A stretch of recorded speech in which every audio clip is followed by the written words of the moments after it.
The tech tyrants just went nuclear ahead of schedule.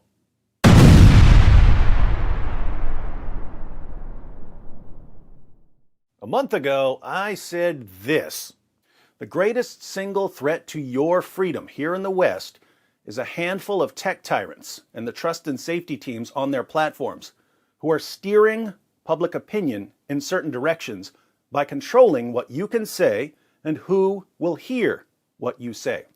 And I said this: if you still don't understand why I say that the greatest single threat to your freedom here in the West is a handful of tech tyrants and the trust and safety teams on their platforms, just think about this.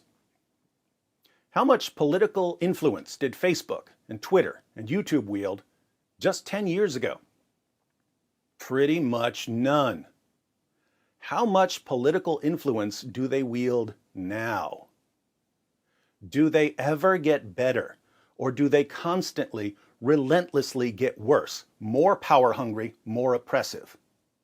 You are living right in the middle of the most epic power grab in history.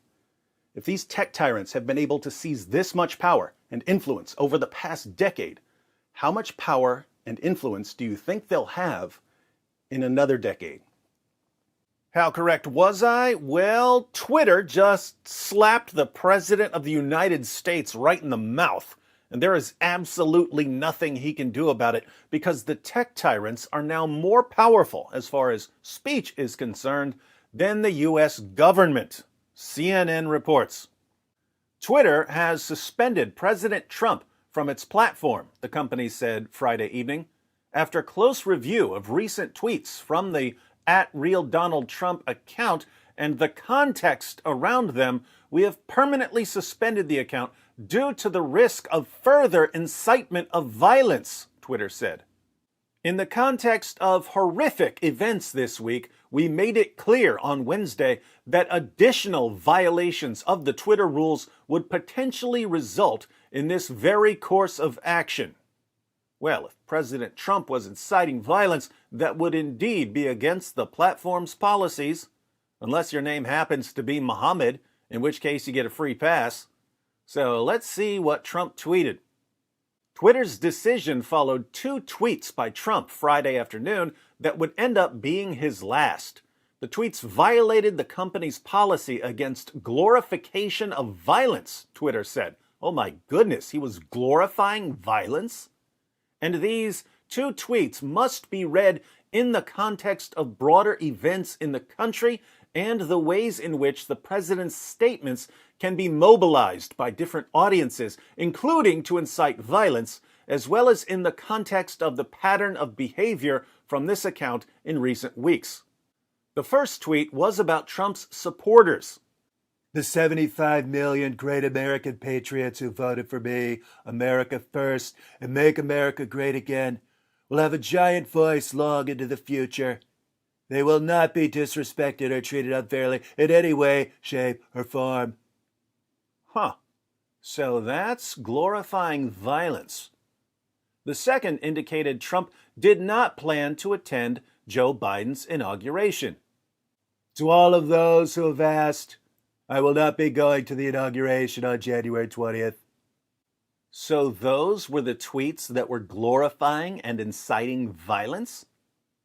Twitter said the tweet concerning inauguration could be viewed as a further statement that the election was not legitimate. It also said that the tweet could be interpreted as Trump saying that the inauguration would be a safe target for violence because he would not be attending. Now I get it. So when Trump tweeted that he wouldn't be attending Biden's inauguration, this could be read as an invitation to white supremacist terrorists to attack the inauguration. Sounds like the trust and safety team graduated from the Kathy Newman School of Comprehension. Trump's other statement about American Patriots suggested that he plans to continue to support, empower, and shield those who believe he won the election, Twitter said. Isn't he about to be gone? How exactly will he be empowering and shielding people after he's gone? Not surprisingly, this ban is being celebrated by Trump's enemies. Civil rights leaders who have long criticized tech platforms for spreading hate speech and division welcomed Twitter's decision. Jonathan Greenblatt, the CEO of the Anti-Defamation League, called it an excellent step, a fitting end to a legacy of spewing hate and vitriol, Greenblatt said. President Trump incited the violent riots at the Capitol using social media and paid the price. Eric Nang, a spokesman for Muslim advocates, said Twitter is showing real leadership.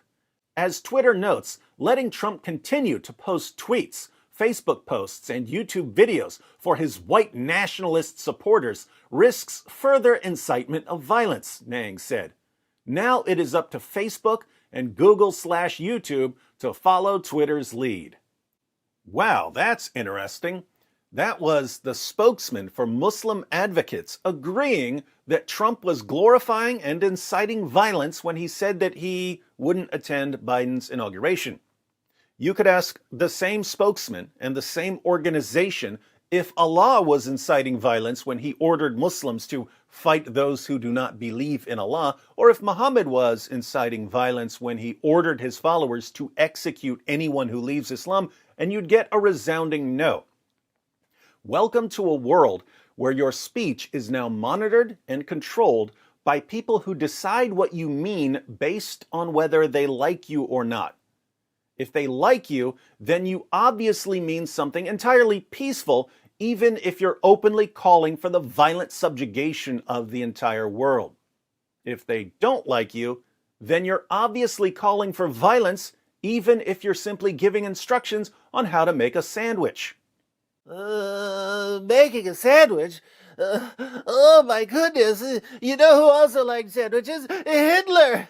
Shut that sandwich account down immediately. Those sandwich instructions are basically a dog whistle, calling for the next Holocaust.